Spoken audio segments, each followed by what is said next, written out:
여러분 안녕하십니까? 오늘은 하나님이 사람이셨을 때 그 말씀을 좀 나누고자 합니다. 나를 본 자는 아버지를 보았거늘. 요한복음 14장 9절에서 이렇게 예수께서 말씀하십니다. 이 말씀은 예수 그리스도께서 그의 본성과 그 성격을 우리에게 보여주는 중요한 열쇠입니다. 예수님은 인간에게 나타난 하나님의 완전한 모습이었습니다. 우리는 예수님의 행적을 통해서 그분의 성격과 본질을 명확하게 이해할 수 있습니다. 예수님께서 병자들을 고치시고 또 사람들에게 선하고 정직하며 마음이 순수한 것이 이웃과 평화롭게 사는 것과 관련이 있다고 가르치시는 것을 또 봅니다. 그분의 간단한 요청, 나를 따르라. 이 말씀은 우리에게 참 큰 설렘과 감동을 줍니다. 예수님은 우리의 잘못에 대해 경고하시면서도 아버지의 임재 속에서 그 받을 훌륭한 보상을 또 약속하십니다. 예수께서 그 지상에서 가르치신 이 모든 것들은 당시에는 상당히 혁명적이었습니다. 이 가르침들은 결국 그분의 십자가 죽음으로 이어졌고요. 그러나 이러한 가르침들은 오늘날에도 여전히 혁명적입니다. 우리가 이 가르침을 따르고 예수님의 그 빛과 사랑을 세상에 전파할 용기를 가질 때 우리는 큰 변화를 만들어낼 수 있습니다. 예수님의 빛은 여전히 어둠 속에서 빛나고 있고요. 그분의 목소리는 침묵 속에서 우리를 부르고 있으며 그분의 길은 여전히 그를 따르려는 사람들에게 열려 있습니다. 우리의 마음속에 있는 빛을 밝히고 예수님의 길을 따르겠다는 의지를 가지면 우리는 이 세상에서 진정한 변화를 만들어갈 수 있을 것입니다. 오늘 말씀의 범위는 우리 그 그리스도에 대한 생각을 좀 소개하는 것으로 그리스도의 그 사역, 즉 거의 2000년 전에 기록된 그 페이지 속에 생생하게 살아계신 그분이 행하신 실제 사역을 고려하는 것입니다. 이 시간에서 몇 가지 미리 알아야 할 것들을 말씀드리고 싶습니다. 첫째로 여러분과 저는 그분의 그 사람의 성격과 모습을 정확히 이해하는 것이 매우 중요합니다. 우리는 많은 다른 사람들이 그분에 대하여 설명한 때로는 맞고 또 때로는 틀린 마치 스테인드 글라스의 창문이나 아니면 종교적 그림에서 보이는 그런 양식화된 이미지를 경계해야 합니다. 또한 찬송가에서 그 묘사되는 부드럽고 또 감상적인 이미지도 주의해야 합니다. 하지만 우리의 경계를 넘어갈 가능성이 매우 높은 것은 우리 자신의 그 정신적 그림입니다. 우리는 그것이 마태, 마가, 누가, 요한이 사복음서가 실제로 묘사한 인물과 얼마나 거리가 있는지 깨닫지 못할 수도 있습니다. 우리 중 가장 훌륭한 사람도 그리스도가 무엇이었고 어떤 분이었는지에 대해 다소 불완전하게만 이해하고 있고 적어도 하나님의 섭리로 우리에게 전해진 실제 기록을 참고해서 우리가 믿고 상상하는 것들을 확인할 수가 있습니다. 예수 그리스도는 어제나 오늘이나 영원토록 동일하시다는 그 성경의 말씀이 사실이라면 우리는 예수님의 그 초기 모습을 이미지를 바꿀 권리가 없습니다. 그 이야기를 통해 우리가 있던 자리에서 다시 해석하려는 시도를 반복해서는 안 되는 것입니다. 반면에 그 기록을 면밀히 공부하고 연구한 후에 우리가 하나님이 주신 상상력으로 우리의 이해를 깊게 하는 것을 또한 허용하지 말아야 할 이유는 또 전혀 없습니다. 많은 사람들이 그리스도의 현존을 느낀다고 주장합니다. 그들이 기도할 때 그는 그들과 함께 하십니다. 그들이 삶과 그 모든 긴장과 또 어려움을 마주할 때 그분은 그들의 동반자 또 인도자가 되십니다.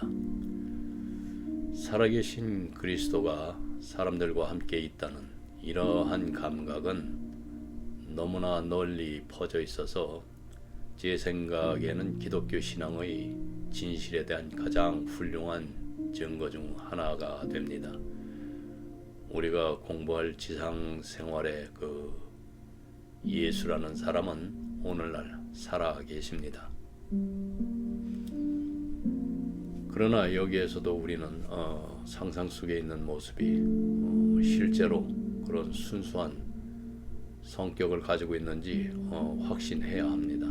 왜냐하면 그리스도에 대한 개념이 자신의 그 실제 계시와 일부만 그 일치하는 것을 발견하는 것은 결코 이렇게 드문 일이 아니기 때문입니다. 마음속에서 만들어낸 그런 상상 속의 이미지들은 종종 단순한 그 초자연적 양심으로 변질될 수가 있습니다. 이게 무슨 말인가 하면 하나님을 단순히 그 힘센 권력자나 절대자, 소원을 들어주는 분으로만 생각하는 것은 그분의 본질을 크게 왜곡하는 말입니다. 이러한 관점은 하나님의 그 진정한 성품과 깊이를 그 간과하게 되며 그분의 그 정의 또 사랑, 자비를 잘못 이해하게 만듭니다. 하나님은 단순한 그 소원 성취의 그 도구가 아니라 인간과의 깊은 관계를 원하시는 그 사랑의 그 하나님이십니다. 그런 맥락에서 하나님을 단순히 힘과 능력으로만 바라보는 것은 그분의 본래 모습을 놓치는 것이며 신앙의 깊이를 잃게 만듭니다. 사실 그리스도가 없었던 곳에서는 아주 좁고 청교도적일 수 있습니다. 우리는 종종 우리 자신의 실패를 보지 못하는 맹점을 가질 수 있지만은 그리스도는 그런 맹점이 없었고 지금도 없습니다. 그리스도가 강했던 곳에서는 부드러울 수가 있고 이상하게 들리겠지만은 그리스도가 가장 온유했던 곳에서는 엄격할 수 있습니다.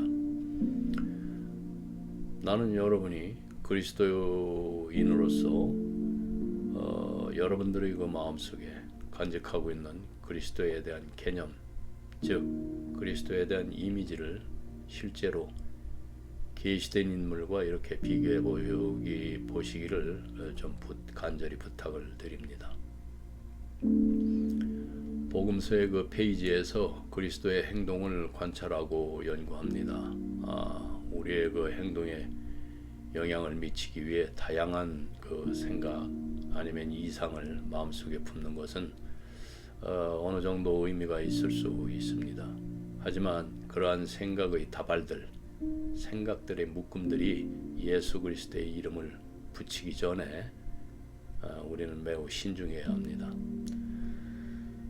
다음으로 우리가 그 독특한 아주 그 예수님의 성격을 공부할 때 우리가 무엇을 보고 있는지 확실히 알아보아야 합니다. 예수님 자신이 빌립에게 그 나를 본 자는 아버지를 보았느니라 라고 이렇게 말씀하셨죠. 이것은 예수님이 이 현재 시간과 공간에 설정해서 그 하나님의 본성과 성격을 제시하고 계셨다는 것을 의미합니다. 즉 인간에게 계시될 수 있는 한도 내에서 말이죠. 우리가 그리스도의 삶을 공부할 때 우리는 사실 인간의 삶에 초점을 맞춘 그 하나님을 보고 있는 것입니다. 그래서 그분이 행한 방식, 그분이 가르치시는 것, 그분이 그 사랑하는 것과 그분이 미워하는 것, 사실 그가 행하거나 말하는 모든 그 사라져야 될 것들, 필멸의 것들이 하나님이 어떤 분인지를 알려는 우리에게 가장 또 중요합니다. 달리 생각할 수도 있지만은 뭐 제 생각이 다 맞을 수는 없지만은 따라서 실제 물리적, 지리적 배경은 뭐 중요하지 않은 것 같습니다. 배경은 어떤 의미에서 우연일 수도 있다는 생각이 듭니다. 예수님의 이야기는 2000년 전 그 팔레스타인에서 일어났지만은 그 의미는 뭐 인도, 남아프리카 아니면 뭐 독일, 중국, 뭐 한국 어느 곳이나 또 한국의 뭐 삼국 초기 시대와도 관계 있을 수가 있다는 것입니다. 따라서 고대 팔레스타인의 관습을 연구하는 것보다 예수님이 모든 시대와 모든 장소에서 사람들의 삶에 어떻게 영향을 미쳤는지를 연구하는 것이 더 중요하다는 것입니다. 우리는 매우 독특한 것을 이렇게 보고 있습니다. 우리 그 행성의 그 역사상 처음으로 신 자신이 마치 그 자신의 창조물 중 하나로 이렇게 축소된 것처럼 이렇게 신이 특정 맥락에서 그 행하고 말하는 것을 볼 수가 있습니다. 그분의 그 영원하고 변함없는 성품을 나타냅니다. 우리가 열린 마음으로 이 삶을 연구하려고 한다면은 우리는 쉽게 몇 가지 그 놀라움을 얻을 수가 있는데요. 우리는 선함에 대한 우리의 개념이 결코 항상 그분의 생각과 일치하지 않는다는 것을 알게 될 것입니다. 우리가 살아가는 방식, 우리가 가장 높이 평가하는 것, 우리가 가장 높이 칭찬하는 행동, 이 모든 것과 다른 많은 것들이 결코 항상 그 예수 그리스도의 그 가르침에 의해서 지지되는 것은 아니라는 것입니다. 참으로 놀랍게도 우리가 때때로 발견하는 것이 우리의 판단을 보충하고 지지하기보다는 뒤집으시는 경우가 많습니다. 네. 그 첫 번째가 저는 여러분께 그 두 가지를 부탁드리고 싶은데요. 하나는 그리스도에 대한 그 여러분의 개념을 공개하는 것입니다. 제가 그 약간의 숙제를 제안하는 것을 마다하지 않는다면은 여러분의 마음속에 존재하는 그 비할 데 없는 성격의 그 특징을 적어보고 여러분이 그분을 섬기고 따르려고 노력하는 모습을 적어보는 것이 도움이 될 수 있습니다. 제가 여러분께 부탁드리고 싶은 또 다른 것은 복음서를 직접 읽어보라는 것입니다. 가능하면은 요즘에 공동 번역본들이 현대어로 많이 나와 있습니다. 네. 저는 킹제임스를 보고 있지만은 킹제임스 버전은 좀 지나치게 아름답고 장엄하지만은 친숙한 음의 자체가 이렇게 운율과 리듬에서 이렇게 있기 때문에 그것을 좀 벗어나서 읽어보시기를 권합니다. 그래서 이러한 것들로 인해서 때로는 진실을 또 보지 못하게 할 수도 있으니까요. 그래서 게다가 언어의 변함없는 그 엄숙함 때문에 아마 그 우리는 그리스도께서 말씀하신 것 중에 일부 그 아이러니나 아니면은 그 유머를 깨닫는 것이 거의 불가능합니다. 여러분이 이 삶의 영향을 새롭게 느끼는데 도움이 될 만한 그 현대판들이 몇 가지가 있으니까 골라보시고요. 그러나 현대판으로 읽는 것보다 더 나은 것은 여러분 자신의 말로 복음을 한번 작성을 해보는 것입니다. 이상한가요? 아마도 여러분이 너무나 여러분에게도 친숙한 이야기입니다. 이것을 위해서 그리스어를 알거나 매우 똑똑할 필요는 없지만은 이것이 매우 힘든 일이라는 사실에 또 놀랄 수도 있습니다. 그러나 이것은 가장 보람 있고 또 계시적입니다. 왜냐하면 당신이 이해한 대로 이렇게 적어보는 것입니다. 그 말은 여러분은 더 이상 가장 신성한 전설에 존재하는 먼 인물이 없다는 것을 이렇게 알게 되기 때문입니다. 하나님이 여러분 안으로 들어온다는 말씀입니다. 모든 번역가가 그렇게 발견하듯이 여러분도 이 불안하고 도전적이지만 매력적인 그 인물이 여러분 안에 다시 살아나는 것을 발견하게 될 것입니다. 그러면은 시작하면서 제가 제안하는 바를 좀 이해를 하셨으면 합니다. 단순히 그냥 오랫동안 기독교인이었던 사람들조차도 종종 복음서에 기록된 것과 맞지 않는 예수 그리스도에 대한 생각과 개념을 마음속에 품고 있는 것이 이렇게 종종 많이 발견이 됩니다. 그렇다고 저는 그들을 비난하지는 않습니다. 저는 그저 제 경험상 그것이 사실임을 알고 있다고 이렇게 말하고 있을 뿐입니다. 그렇기 때문에 우리는 한 번이 아니라 계속해서 복음서의 그 영감받은 말씀으로 돌아가서 예수가 실제로 어떤 사람이었는지 보는 것이 필요합니다. 그것이 우리가 이전에 가지고 있던 그 생각 중 일부를 버리는 것을 의미한다면 우리의 편견 중 일부를 잃는 것은 그만큼 여러분들에게 더 좋아진다는 것입니다. 우리는 그 성인의 마음으로 그의 성격과 방법을 그렇게 연구하면서 실제 그리스도를 발견할 수가 있는데 우리가 생각했던 것보다 훨씬 더 여러분이 불안할 수 있습니다. 하지만 그는 또한 우리가 생각했던 것보다 훨씬 더 안심시키고 평화를 줄 수가 있습니다. 우리는 지식이 자랄 뿐만 아니라 내면의 확신도 자라게 될 것입니다. 우리는 지성이 자극될 뿐만 아니라 마음이 깊이 흔들릴 것입니다. 왜냐하면 여기에는 진실과 현실 그리고 사랑과 빛이 있으며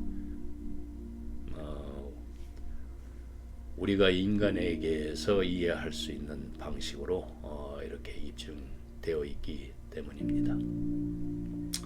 네, 오늘은 여기까지 말씀하고 계속되니까 주목하시기 바랍니다. 기도하겠습니다.